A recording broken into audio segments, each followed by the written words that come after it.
বিসমিল্লাহির রহমানির রহিম।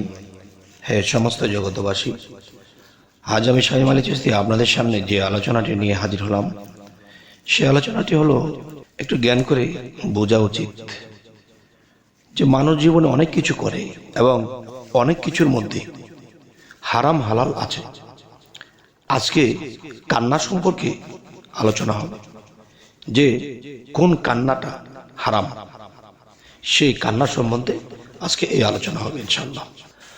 সেটি হলো, দেখুন, একজন মানুষ গান শুনে কান্না করছে, তাহলে গান শুনে যদি কান্না করে, তাহলে গানের মধ্যে যদি অশ্লীল বা কোনো খারাপ কথা থাকে, সেটা শুনলে তো কান্না আসবে না। তাহলে সেটা শুনলে কি হবে, যে বিভিন্ন আনন্দ থাকবে বা খারাপ মোড মানুষের মধ্যে আসতে পারে। তাহলে গান শোনার মধ্যেও তো দেখা যায় খারাপ কিছু নেই, তাহলে সেটার মধ্যে এমন কিছু কথা আছে যে কথাগুলো শুনে মানুষ কাঁদে।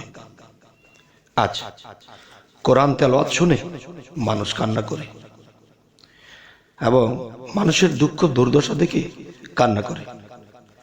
আবার দেখা যায় যে মানুষের অনেক বড় ক্ষতি হয়ে যাবে, সে বুঝতে পারছে, সেটা শুনে সে আগে থেকে কান্না করে।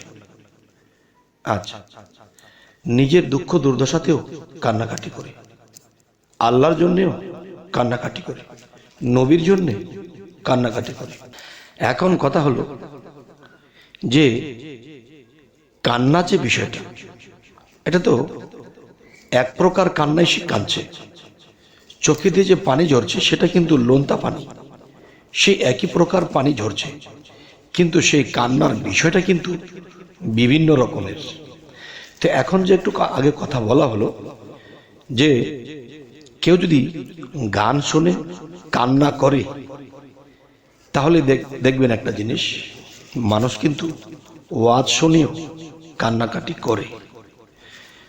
ওয়াজ শুনে যখন কান্নাকাটি করে মানুষে, তখন একটা জিনিস দেখেন যে সেই ওয়াজের মধ্যে এমন কিছু কথা বলেছে, হাসর নিয়ে, ফুলসিরাত নিয়ে, মিজান নিয়ে, দুজুক ভেস্ত নিয়ে, মানুষ এটাতেও কান্নাকাটি করেছে।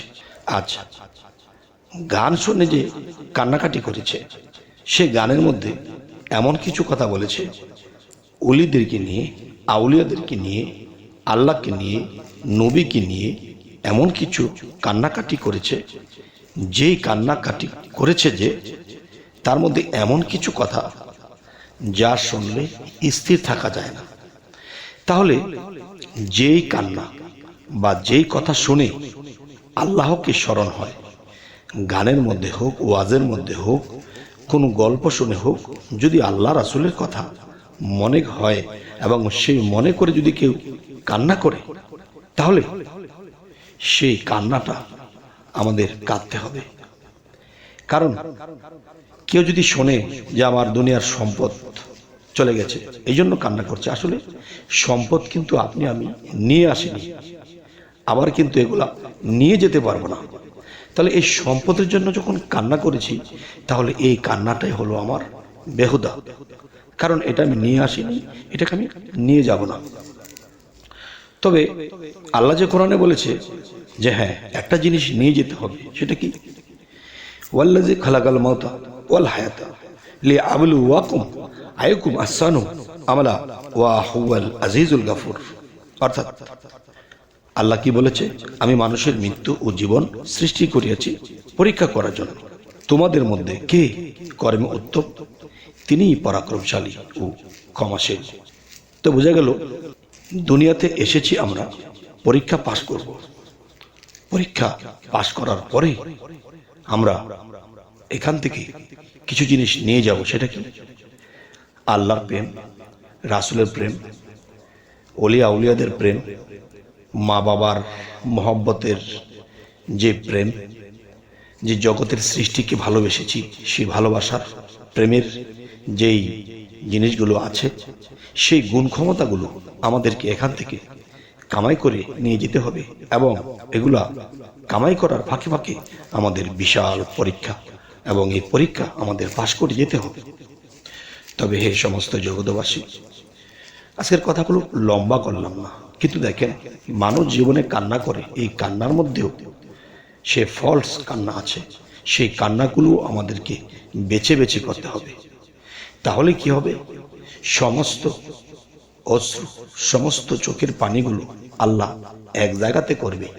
সে যদি গান শুনেও কান্নে, সেই গান শোনার মধ্যে, সেই গজল শোনার মধ্যে সেখানে আমি আল্লাহ রাসূলের কথা ছিল, ওলিয়া উলিয়াদের কথা ছিল, যা শুনে তার চোখে পানি এসেছিল, সেই পানিগুলো বিফল যাবে না।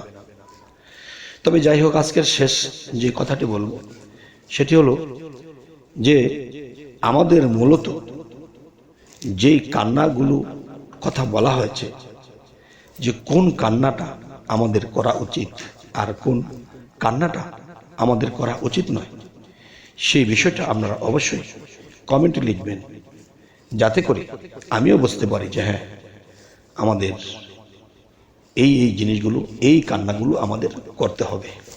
কোন কান্নাগুলো আমাদের হালাল, কোন কান্নাগুলো হারাম, এবং কোন কান্নায় আমরা জয় আর কোন কান্নায় আমাদের জয় হবে না, সেই জিনিসগুলো অবশ্যই এই কথাগুলোর মধ্যে বোঝার আছে। তাই সকলে ভালো থাকবেন।